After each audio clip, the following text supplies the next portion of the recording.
తూర్పుగోదావరి జిల్లా గోపాలపురం నియోజకవర్గం ఎర్నగూడెంలో mega blood donation camp నిర్వహించారు.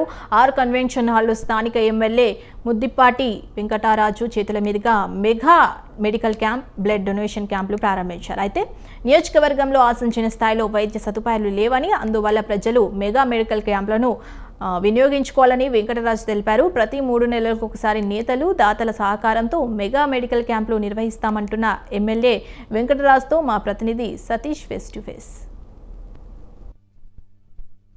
తూర్పుగోదావరి జిల్లాలో ఈరోజు ఎర్నగూడెంలో భారీ మెడికల్ క్యాంప్ ఏర్పరిచారు. సార్, మెడికల్ క్యాంప్ కల్లా ముఖ్య ఉద్దేశం ఏంటంటారు? అంటే ఇప్పటి వరకు కూడా ఇటువంటి భారీ మెడికల్ క్యాంప్ ఈ నియోజకవర్గంలో ఎక్కడా జరగలేదు. దానిలో ముఖ్య ఉద్దేశం ఏంటంటారు? అంటే ఇక్కడ ప్రధానంగా 2 అంశాలండి. ఇది వ్యవసాయ ఆధారిత నియోజకవర్గం. రైతులు, అలాగే కార్మికులు, రైతు కూలీలు ఉండే నియోజకవర్గం. మధ్యతరగతి, దిగువ మధ్యతరగతి కుటుంబాలు ఎక్కువగా ఉంటాయి. అయితే ఇక్కడ ఆశించిన స్థాయిలో వైద్య సౌకర్యం అందే విధంగా హాస్పిటల్స్ లేవండి. ఇక్కడ ఉండే ప్రజలందరూ కూడా వైద్య నిమిత్తం అటు రాజమండ్రి, ఇటు విజయవాడ వెళ్లాల్సిన పరిస్థితుల్లో వారికి వైద్యాన్ని దగ్గర చేయడానికి కోసం, వాళ్ళకి వైద్యాన్ని అందించడం కోసం, మందులు కూడా ఉచితంగా అందించడం కోసం మెడికల్ క్యాంప్స్ పెట్టడం జరిగింది. ఇది మెగా మెడికల్ క్యాంపులుగా తీర్చిదిద్ది వీటికి ఇక్కడ వచ్చే వందలాది మంది ఎవరైతే పేషెంట్స్ ఉన్నారో వాళ్ళందరికీ సకాలంలో అవసరమయ్యే మందుల్ని ఉచితంగా అందించడం జరుగుతుంది.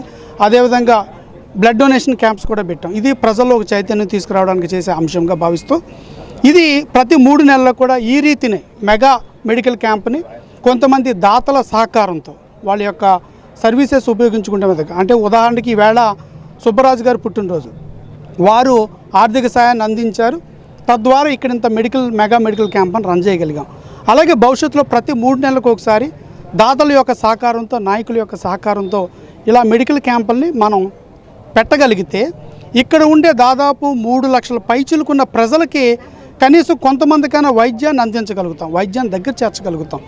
మరీ ముఖ్యంగా ఈ మధ్యకాలంలో మనం చూస్తున్న చాలా మరణాలు ఏంటంటే తొలి దశలో ఆ వ్యాధిని నిర్ధారించలేకపోవడం. ఇక్కడ పరీక్షలు చేయడం వల్ల ప్రతి వ్యాధికి కూడా తొలి దశలోనూ ఒక నిర్ధారణకు రాగలుగుతాం. తద్వారా ఆ వ్యాధిని సమూలంగా ప్రక్షాళన చేసి దాన్ని నిర్మూలన చేయగలుగుతాం, నివారించగలుగుతాం. కాబట్టి దానికోసమని పరీక్షలు కూడా చేయడం జరుగుతుంది. పెద్ద హాస్పిటల్కి వెళ్ళాలంటే అటు రాజమండ్రి, అటు దూరంగానే వెళ్ళాలి. అటువంటిది ఇబ్బంది లేకుండా మెగా మెడికల్ క్యాంప్ అనేది ఇక్కడ స్థానిక ఎమ్మెల్యే ఆధ్వర్యంతో ఇక్కడ ఎవరైతే సుబ్బరాజు గారు ఉన్నారో వారి బర్త్డే డిఫరెంట్ సందర్భించి ఇక్కడ అన్ని జరిపించడం జరిగింది. కెమెరామెన్ రాజుతో సతీష్, స్వతంత్ర టీవీ.